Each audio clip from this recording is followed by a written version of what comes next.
స్వరము అనంగానే మనం మాట్లాడే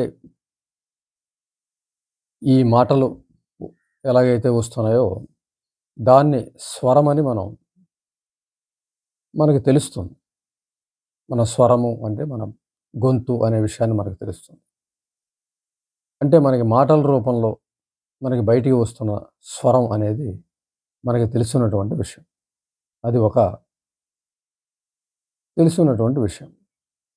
అయితే అంతర్గత స్వరం ఒకటి ఉంది అని మనం తెలుసుకోవాలి. అంటే మన ఇన్నర్ వాయిస్ ఒకటి ఉంది. ఔటర్ వాయిస్ అనేది ఇప్పుడు మాట్లాడుతున్నాం.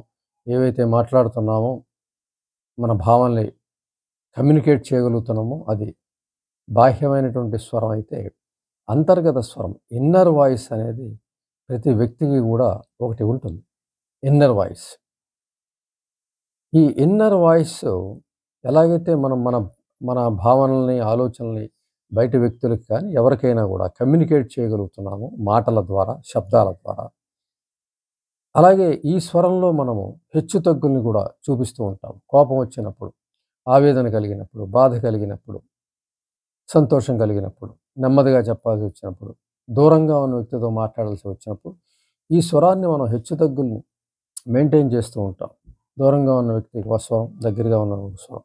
అలాగే బాధకి ఒక స్వరం, ఆనందానికి ఒక స్వరం, సంతోషానికి ఒక స్వరం, విచారానికి ఒక స్వరం, దుఃఖానికి ఒక స్వరం.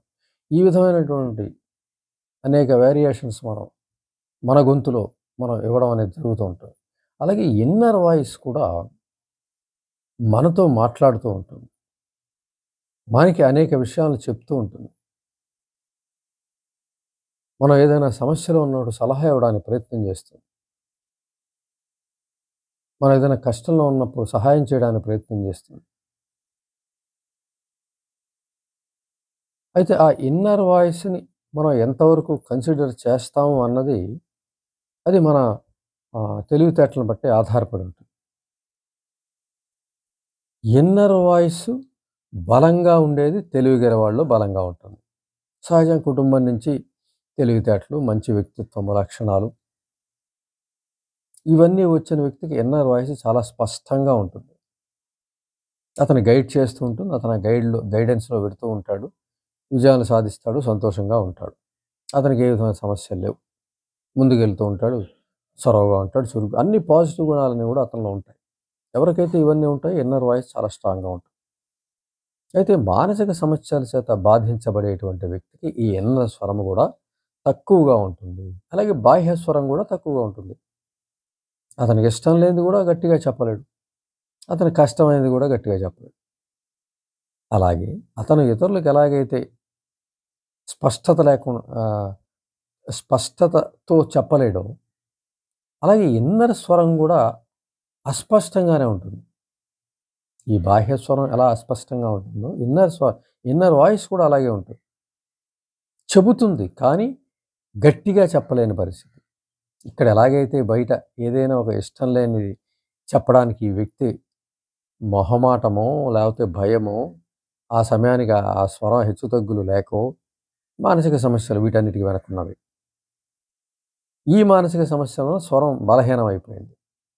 అలాగే ఈ ఇన్నర్ వాయిస్ కూడా బలహీనమైపోయి వాస్తవాన్ని చెప్పినా కూడా ఇప్పుడు ఎలాగైతే ఈ వ్యక్తి బాహ్యస్వరాన్ని ఇతరులు పట్టించుకోరో, ఈ బాహ్యస్వరాన్ని ఇతరులు పట్టించుకోరో, అలాగే ఇతను తన ఇన్నర్ వాయిస్‌ని ఇతను పట్టించుకోడు. ఎందుకంటే ఇది బలహీనంగా ఉండటం వల్ల ఇతను పట్టించుకోడు. బాహ్యస్వరం బలహీనంగా ఉండటం వల్ల ఇతరులు పట్టించుకోడు. అంటే ఇతరులు పట్టించుకోని గుణం ఇతని అంతర్గత వాయిస్ దగ్గర కూడా మనం గమనించగలం. ఇతనిలో ఉన్నటువంటి ఇన్నర్ వాయిస్ చెప్పేటువంటి విషయాలు ఇతను కూడా పట్టించుకోవటం లేదు. వాటిని నెగ్లెక్ట్ చేస్తున్నాడు. వాటిని తక్కువగా చూస్తున్నాడు. వాటికి అంత ప్రాముఖ్యత ఇవ్వటం లేదు. ఇవన్నీ కూడా అతని బాహ్యస్వరం విషయంలో ఇతరులు చేస్తూ ఉన్నారు. తను చేస్తున్నదే ఇతరులు చేస్తూ ఉన్నారని మనం అర్థం చేసుకోవాలి. అంటే ఇతని ఇన్నర్ వాయిస్ పట్ల ఇతని ఏ రెస్పెక్ట్ ఉందో, ఇతని బాహ్య వాయిస్ పట్ల కూడా ఇతరులు అదే రెస్పెక్ట్‌తో ఉన్నారు. అంచేత ఇక్కడ ఇన్నర్ వాయిస్‌ని స్వరాన్ని మనం హెచ్చించి మనం పట్టించుకుంటే ఇంపార్టెన్స్ ఇస్తే, ప్రాముఖ్యతనిస్తే, స్వరాన్ని హెచ్చుగా మార్చుకుంటే, అది కరెక్ట్‌గా, మంచిగా, ప్రధానంగా చెప్పవలసిన విషయాన్ని హెచ్చు స్వరంతో చెప్పగలిగే స్థాయిని దానికి తేగలిగితే, మనం కూడా బాహ్య స్థాయిలో అదే విషయాన్ని మనం చెప్పగలుగుతాము అనే విషయాన్ని స్పష్టంగా తెలుసుకోవాలిక్కడ. ఎందుకంటే బయట జరిగేదే లోపల జరుగుతుంది. లోపల జరిగేదే బయట జరుగుతుంది. కాబట్టి ఈ ఇన్నర్ వాయిస్ ఏదైతే చెప్తూ ఉందో, దాన్ని మనము గట్టిగా పట్టించుకుని శ్రద్ధ చూపి, మనము వాటి పట్ల ప్రాముఖ్యతనిచ్చి, ప్రాధాన్యతనిచ్చి, ఆ స్వరాన్ని మనం పెంపు చేసుకుంటే, పెంపు చేసుకోవడం అంటే దాన్ని పట్టించుకోవడం, ఆచరించడమే. ఆ ఇన్నర్ వాయిస్ ఏదైతే సలహా ఇస్తుందో, దాన్ని నువ్వు ఖచ్చితంగా పాటించాలని నిర్ణయం తీసుకుంటే, అది ఎవరి విషయంలో అయినా సరే, తల్లిదండ్రుల దగ్గరైనా సరే, ఎవరి దగ్గరైనా సరే ఇంకా. ఇన్నర్ వాయిస్‌ని నువ్వు పట్టించుకుని ప్రాధాన్యతనిచ్చి నువ్వు చేయదలుచుకుంటే, ఖచ్చితంగా ఆ స్వరం పెరుగుతుంది. అలాగే అది ఎప్పుడైతే పెరిగిందో బాహ్య స్వరం కూడా పెరుగుతుంది. పెరిగినప్పుడు బాహ్యపరంగా కూడా నీకు నీ వాయిస్‌కి వాల్యూ వస్తుంది. అంతవరకు పట్టించుకున్నవాళ్ళు పట్టించుకునే పరిస్థితొస్తుంది. ఇది ఎవరి చేతుల్లో ఉంది అంటే నీ చేతుల్లోనే ఉంది. నువ్వు ఇన్నర్ వాయిస్‌ని పట్టించుకోవట్లేదు. కాబట్టి నీ బాహ్య స్వరాన్ని బయట వ్యక్తులు పట్టించుకోవట్లేదు. నీకు బాధగా ఉంటుంది. నేను చెప్పినా వింటల్లేదు. నన్నెవరు పట్టించుకోవట్లేదు. నా అభిప్రాయాలను ఎవరు గౌరవించట్లేదు. నేను చెప్పింది ఎవరు వింటల్లేదు. నా నిర్ణయాన్ని ఎవరు గౌరవించట్లేదు. ఈ బాధాకరమైన మాటలు నీకు కూడా వర్తిస్తాయి. అంటే నువ్వు ఇన్నర్ వాయిస్ పట్ల నువ్వు అలాగే వ్యవహరిస్తున్నావు. బాహ్య వ వా వ్యక్తుల పట్ల నుంచి కలుగుతున్న బాధని నువ్వు చెప్తున్నావు. కానీ what about inner voice? Inner voice నువ్వు పట్టించుకుంటున్నావా? మరి అదెవరితో చెప్పుకోవాలి? దానికి కర్త, కర్మ, క్రియ నువ్వే గదా! మరి నువ్వు పట్టించుకుని, నువ్వు ప్రాధాన్యతనిచ్చి, నువ్వు తలకెత్తుకుని, నువ్వు దాన్ని ప్రాముఖ్యతగా భావించకపోతే నీకు బయట దొరకదు. అంచేత ఈ లాజిక్‌ని అర్థం చేసుకోగలిగితే ఇన్నర్ వాయిస్‌ని పట్టించుకోవాల్సింది నువ్వే. పట్టించుకుని దాన్ని ప్రాముఖ్యతనిచ్చి, దాన్ని ఆచరిస్తే అన్నీ వదిలేసి, మిగిలిన ప్రాముఖ్యతలు, మిగిలిన వీటిని అన్నీ వదిలేసి ఆ ఇన్నర్ వాయిస్‌ని అనుసరించగలిగితే, ఆచరించగలిగితే అది స్వరం హెచ్చుతుంది. అప్పుడు బాహ్య స్వరం హెచ్చుతుంది. అప్పుడు బాహ్య వ్యక్తులు నీ పట్ల గౌరవంగా వ్యవహరించడం జరుగుతుంది. చేత నువ్వు చేసేదే బయట వాళ్ళు చేస్తున్నారనే విషయం నీకు ఆలోచించి తెలుసుకోగలిగితే, గుర్తించగలిగితే సమస్యని, నువ్వే ఆ సమస్యని పరిష్కరించుకునే పరిస్థితి ఉంటుంది. ఒకసారి నువ్వు చెక్ చేసినట్లయితే గతంలోకి వెళ్ళి, ఆ ఇన్నర్ వాయిస్ ఇచ్చిన ఎన్నో విషయాలను కొట్టిపడేసావు. నువ్వు పట్టించుకోలా. దాని పని అది చెయ్యనివ్వలేదు నువ్వు. నీకిచ్చే సలహాలు అది ఇవ్వనివ్వలేదు నువ్వు.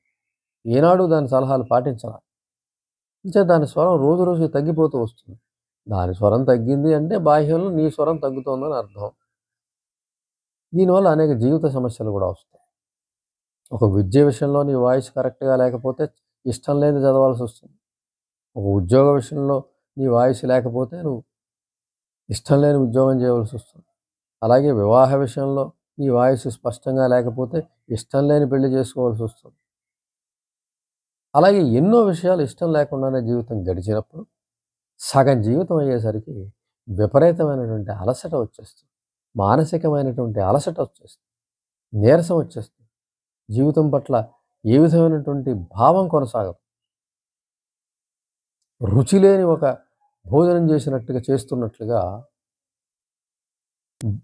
లైఫ్ కొనసాగిస్తున్నట్టు అనిపిస్తుంది. అంచేత అటువంటి అరుచికరమైన జీవితాన్ని భరిస్తూ బ్రతకడం కన్నా నువ్వు పట్టించుకోవాల్సింది నిన్ని. అంటే నీ అంతర్గత స్వరాన్ని, ఇన్నర్ వాయిస్‌ని నువ్వు పట్టించుకొని ఆచరించగలిగితే బాహ్య స్వరం కూడా వాల్యూ వస్తుంది. దాని యొక్క గౌరవం పెరుగుతుంది. తద్వారా నీ గౌరవం పెరుగుతుంది. నీ ఇష్టాలు చలామణికొస్తాయి. అప్పుడు నీ అంతరాత్మ స్పష్టంగా ఉండగలుగుతుంది. సంతోషంగా ఉండగలుగుతుంది. నువ్వు కూడా సంతోషంగా ఉండగలుగుతావు. హ్యాపీగా ఉండగలుగుతావు. ఆరోగ్యంగా, మానసిక, శారీరక ఆరోగ్యంతో కొనసాగుతావు. కాబట్టి నీ ఇన్నర్ స్వరాన్ని, మనలో ఉన్నటువంటి అంతర్గత స్వరాన్ని, మన ఇన్నర్ వాయిస్ని ఖచ్చితంగా మనం పట్టించుకోవాలి. దాన్ని ఆచరించాలి. ఆ స్వరాన్ని పట్టించుకుంటే అది పెరుగుతుంది. అది పెరిగినప్పుడు బాహ్య స్థాయిలో కూడా పెరుగుతుంది. మన జీవితంలో రుచి పెరుగుతుంది.